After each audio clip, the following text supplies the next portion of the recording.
was down, but now I'm up. Yeah, it's all God, this ain't no love. Yeah, I used to be stuck in that.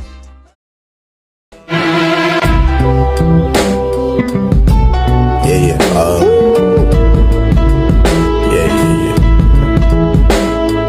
That's the way every day goes. Every time we've no control.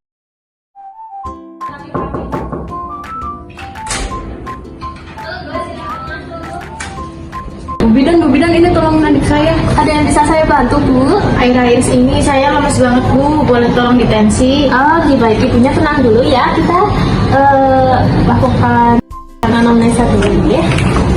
Ibu namanya siapa? Nama saya Ibu Susi, Bu. Ibu Susi. Ibu Susi, suaminya di mana? Kebetulan suami saya merantau jauh. Suaminya merantau jauh ya, Bu ya. Punya riwayat penyakit apa, Bu? Hipertensi. Ibunya lulusan apa? Sekolah sederajat SD. Usia ibu berapa? 25 tahun. Untuk kehamilannya sudah memasuki berapa bulan, Bu? 8 bulan, Bu. 8 bulan. Boleh dicek ayahnya bawa nggak, Bu? Oh, saya lakukan cek dulu ya, Bu ya, sebentar. Sudah ya, Bu. Nanti kita lakukan pemeriksaan di ruangan gitu. Ibu lakukan pemeriksaan, nanti Ibu ikut saya. Ya. Ini Bu, ikut saya.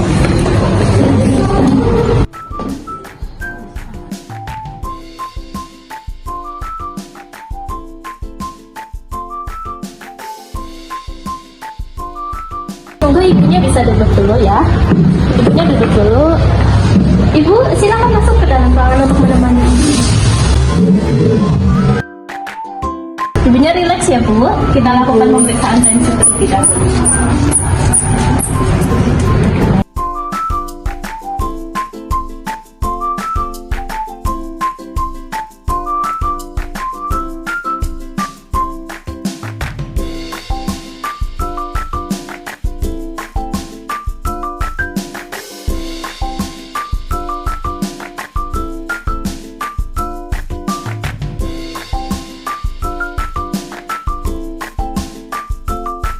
Untuk hasil tensi ibu cukup tinggi ya, Bu, 160/110. Ini tanda-tanda yang harus tetap diwaspadai ketika itu di rumah. Monggo ibunya boleh tiduran ya untuk melakukan pemeriksaan. Karena tensinya hasilnya 160/110, maka harus diwaspadai ketika ibu berada di rumah. Ini mendekati tanda-tanda eklamsi. Terus ini gimana ya, Bu? Tanda-tandanya apa saja? Oke, baik, nanti saya jelaskan ya, Bu, satu persatu supaya ibu tetap paham. Yang pertama, apakah ibu merasakan nyeri di ulu hati atau di bawah tulang rusuk? Terkadang iya, Bu. Sesak nggak, Bu? Agak sesak. Kalau ibu mengalami itu berkepanjangan dengan rasa sakit kepala yang sangat hebat, ibu sakit kepala tidak setiap hari? Terkadang sakit kepala, Bu. Kalau ibu mengalami sakit kepala setiap hari, terus sudah istirahat, ibu tetap merasakan sakit kepala, maka ibu harus ke vaskes terdekat dan juga atau bisa ibu kembali ke sini untuk melakukan pemeriksaan guna menghindari resiko eklamsia. Selanjutnya, izin menanyakan lagi, Ibu, apakah Ibu pernah mengalami bengkak di area tangan, kaki ataupun wajah? Untuk bengkak tidak, Bu. Tidak, Bu. Kita lakukan pemeriksaan dulu ya, Bu, untuk mengecek apakah wajah Ibu bengkak atau kaki Ibu bengkak atau tangan Ibu bengkak. Ya, baik. Saya izin, Ibu.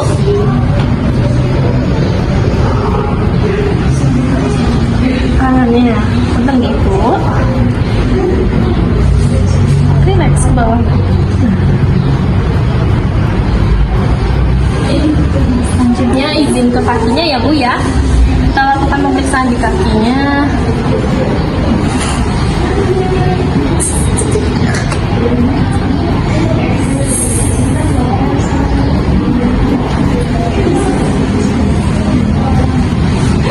Untuk hasilnya ibu tidak mengalami kebengkakan ya, Bu ya. Tapi perlu tetap diwaspadai ketika ibu di rumah apabila ibu mengalami bengkak yang sudah saya jelaskan. Bu Bidan, berarti kalau tanda-tandanya muncul bahayanya buat anak dan ibunya apa ya, Bu? Nah, ini harus diwaspadai ya, Bu. Tanda-tanda yang tadi yang sudah saya jelaskan bisa menyebabkan ibunya itu pas persalinan ketiang atau yang disebut dengan preeklamsi, dan juga bisa menyebabkan kematian pada janinnya. Loh, berarti bisa menyebabkan kematian janin juga ya, Bu? Iya, Bu, bisa menyebabkan kematian pada janin dan juga bisa menyebabkan kematian pada ibu. Tapi ibu tidak perlu khawatir karena tadi yang saya jelaskan tanda-tandanya adalah untuk meminimalisir agar tidak terjadi resiko tersebut. Apakah ibu sudah paham? Jelas, Bu. Pokoknya kalau semisal pusing berat, mata kabur dan nyeri ulu hati, langsung gas ke sini aja ya, Bu. Iya, betul, Bu, supaya tidak terjadi eklamsi pada saat persalinan. Monggo, Bu, boleh berdiri dulu. Silahkan diri. Oke, Bu. Monggo.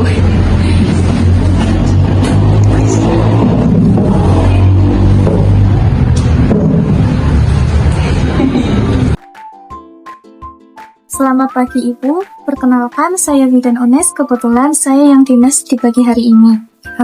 Ibu, anamnesa terlebih ini ya. Ibu namanya siapa? Nama saya Ibu Susi. Umurnya berapa tahun Bu? 25 tahun. Kalau boleh tahu, ini usia kehamilan yang keberapa Bu? 8 bulan.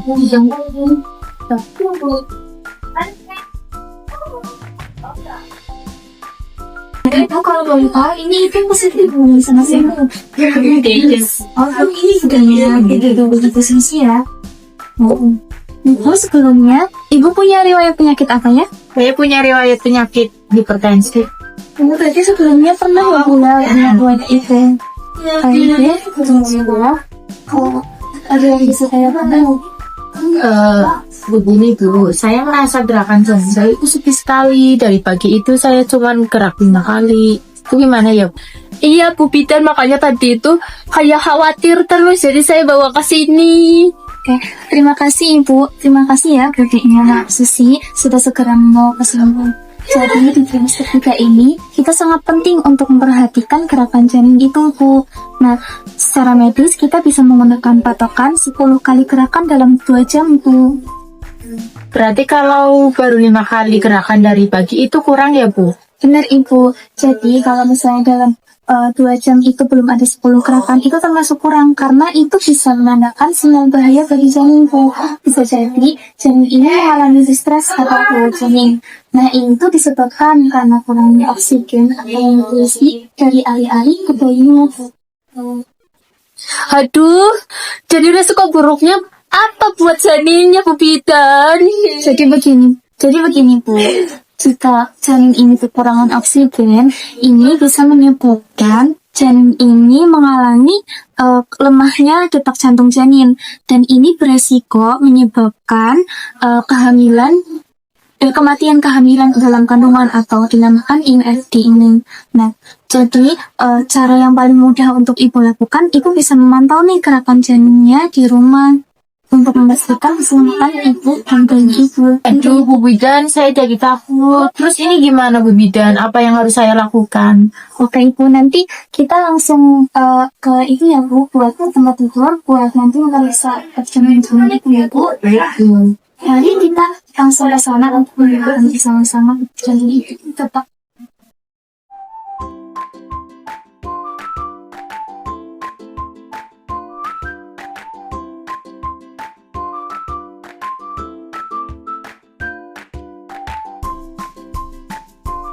Ya, hari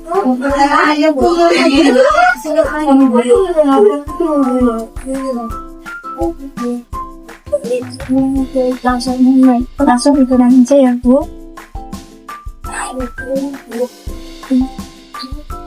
Ibu yang tenang ya Bu. Ibu izin saya lakukan pelas terlebih dahulu. Baik Bu.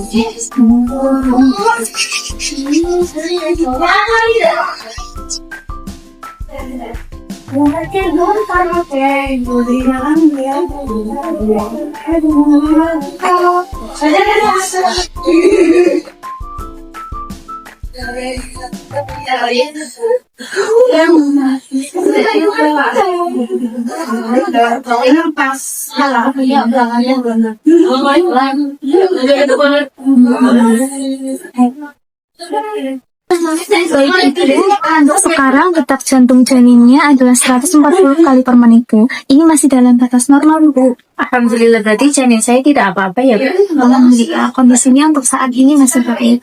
Cuman mengingat tadi, janinnya sempat berkurang gemukanya, Bu.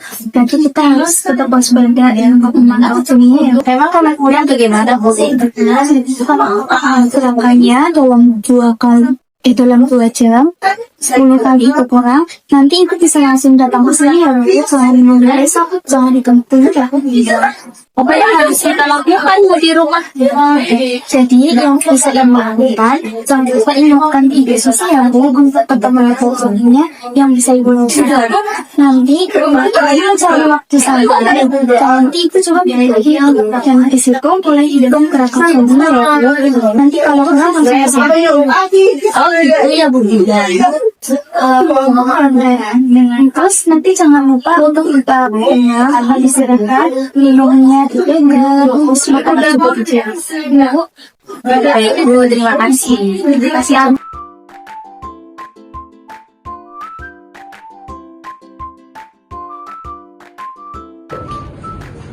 Assalamualaikum, permisi Bu. Waalaikumsalam, Selamat siang Ibu, bagaimana gerakan janinnya? Aktif kan? Alhamdulillah aktif, Ibu. Tapi saya jadi takut. Dengar-dengar kemarin tetangga hamil besar, keluar darah banyak, terus operasi. Emangnya kenapa ya, Bu, kalau hamil besar?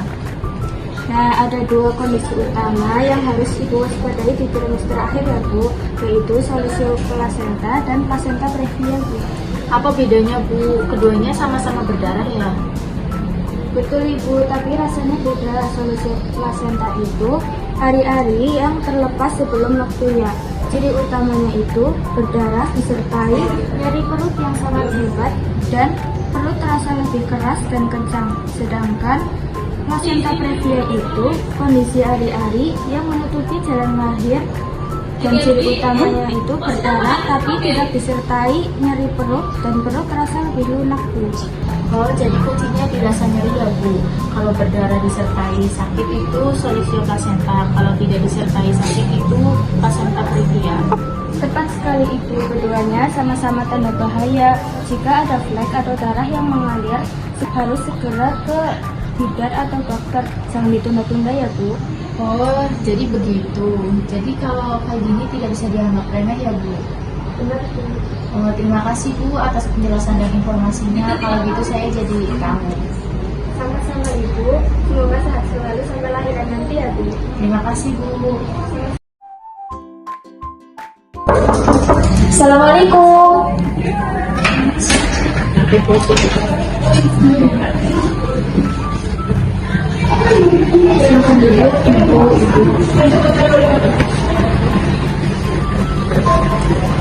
Baik, perkenalkan saya Bidan Adinda, saya dinas di sini.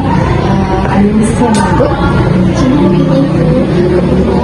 Ini anak saya dari kemarin mukanya terlihat lemas dan pucat sekali, Pak. Gimana ya, Bu, ini? Oh baik, sebelumnya namanya siapa?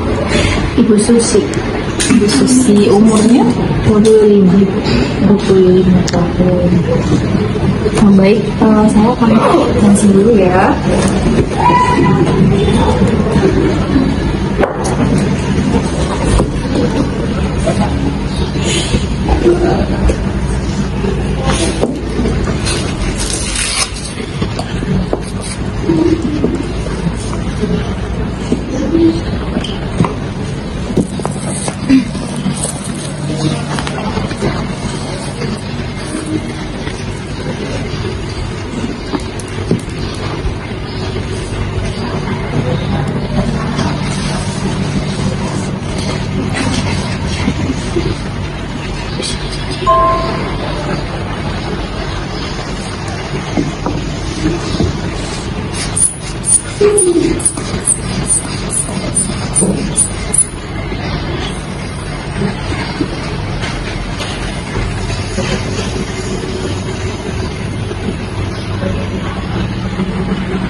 Baik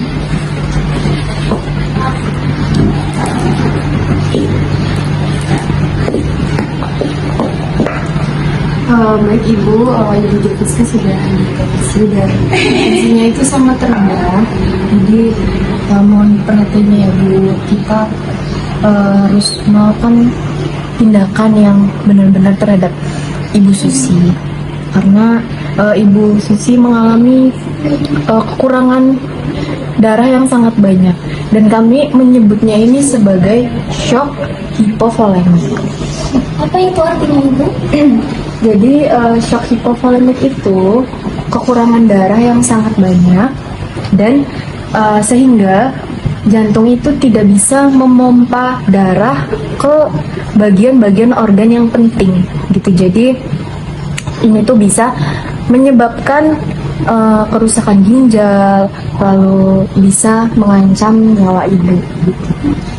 Lalu bagaimana ini mengobatinya Ibu? Nah, ini salah satu masalah yang sedang kami hadapi juga. Jadi janin itu karena ibunya mengalami kekurangan darah yang sangat banyak, jadi janinnya itu mengalami stres berat dalam kandungan. Jadi oksigennya itu terhambat, aliran oksigennya itu terhambat. Jadi janin itu mengalami stres di dalam kandungan. Nah, saya di sini akan menjelaskan apa sih bahayanya untuk ibu dan janin. Jadi untuk ibu itu, ibu akan mengalami shock yang sangat berat.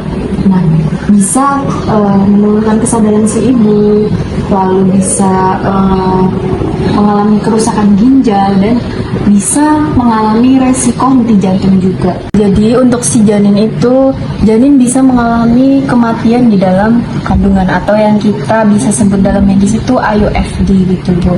Jadi saya minta perhatiannya ibu, dan saya meminta untuk ibu meminta persetujuan untuk menindaklanjuti si ibu, yaitu dengan operasi sesar. Mungkin ini keputusan yang berat untuk ibu, tapi kita harus melakukannya karena untuk keselamatan ibu dan janin.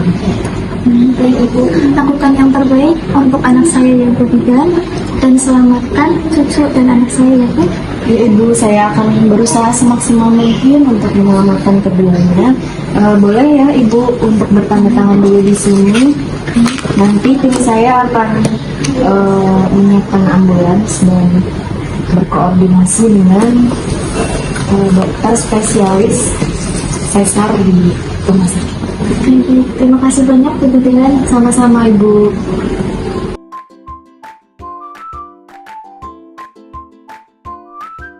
Tenang Bu Sari, tarik nafas.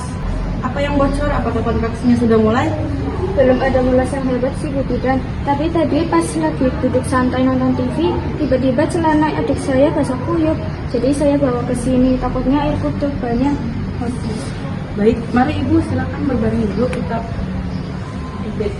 cek celananya Ibu.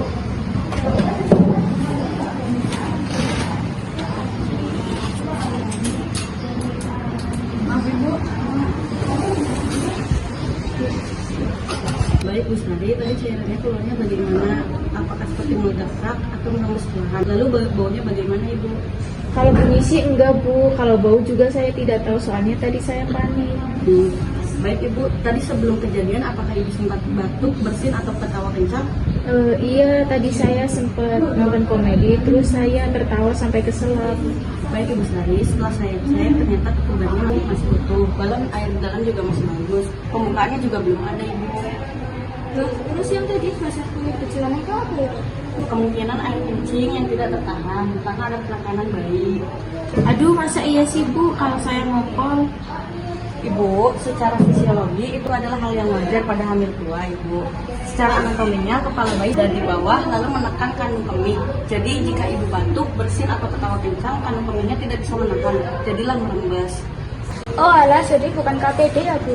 Bukan, bedanya begini Ibu. Kalau air ketuban itu warnanya khas, lalu warnanya agak jernih atau agak gelap.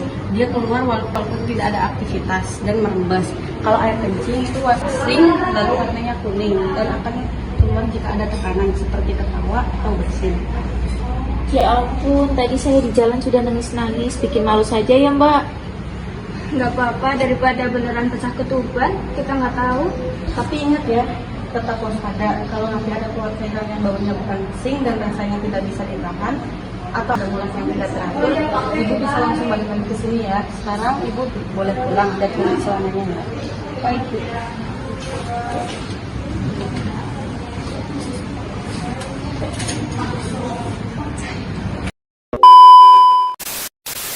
Is forever is even better. Say goodbye. Just look at it. Till the light in my eyes.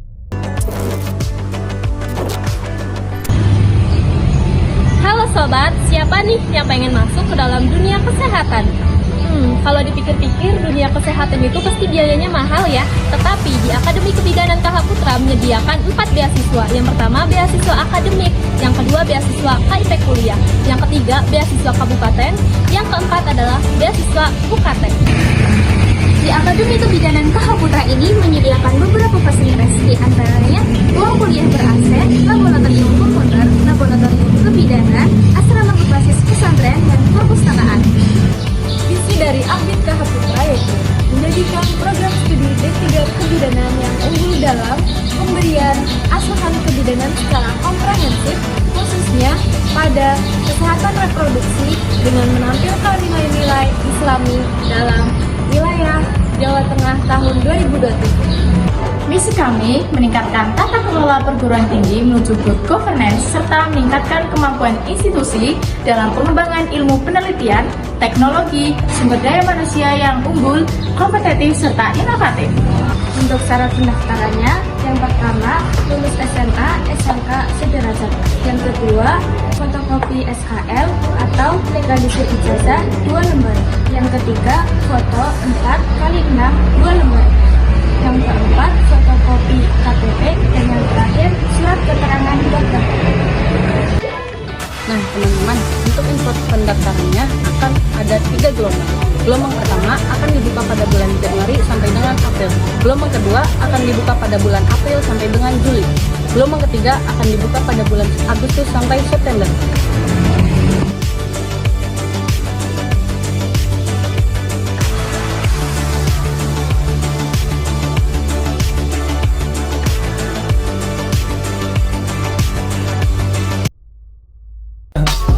I just had to let you know you're